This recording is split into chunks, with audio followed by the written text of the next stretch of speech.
Rwy'n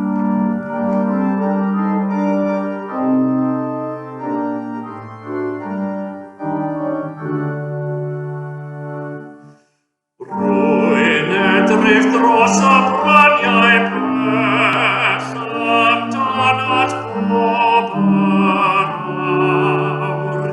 Tyrd fy nwylid mae'n hwyrhau am hael bron mynd i'r awr.